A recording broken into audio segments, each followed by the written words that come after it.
My grandpa Roscoe cooked one thing: meat. Anytime grilling was in order, he was the man. What is it with men and fire? Perhaps it's an ancient performance of bravery, simultaneously providing for the family and battling a foe. Even better, mastering that wild, unknown chaos of nature to make it give you what you want from it. Christmas for my mother meant hours grinding pecans and grating orange peel, standing alongside her mother, Dorothy. Dorothy made orange bread, sugar cookies, shortbread, peanut brittle, fudge, and eggnog for the holiday, in addition to cooking dinner essentially every night of the year. My grandfather didn't help. I guessed he didn't want to crowd the kitchen. My mother didn't try pizza until she went to college.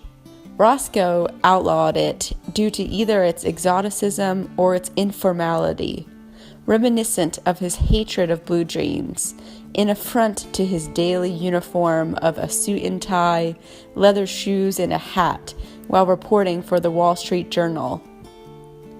I imagine the 5 kids gathering around the table to eat roast beef and mashed potatoes requested by their dad.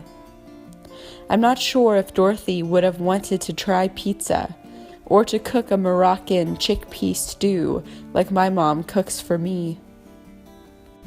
We ate what Dad wanted to eat, my mom told me, but he never cooked. He controlled what he did not provide.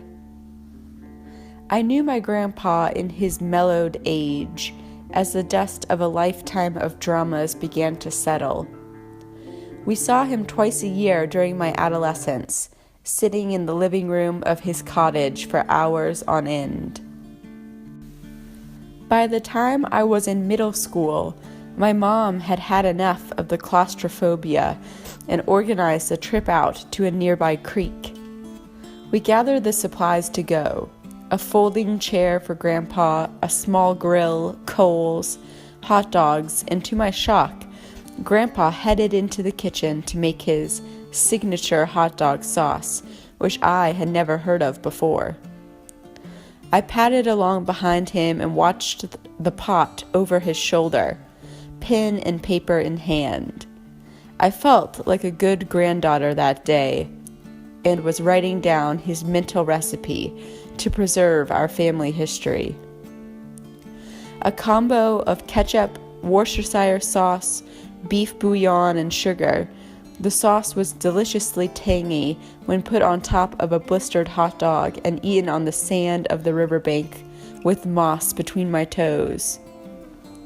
Grandpa never made any indication he liked the outdoors, but the man infamous for handwriting letters of complaint to toaster companies never complained about our annual trips to the creek. While my grandpa's hot dog sauce wasn't beautiful, no gorgeously iced sugar cookies like Dorothy made, it was something.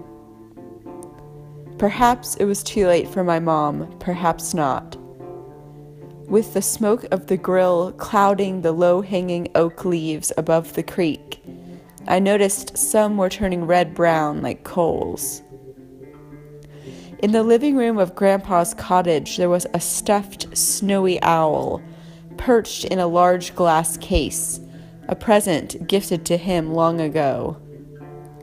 I imagined the owl taking flight above us, its patient, tawny eyes following the creek downstream into autumn, watching the water turn to ice.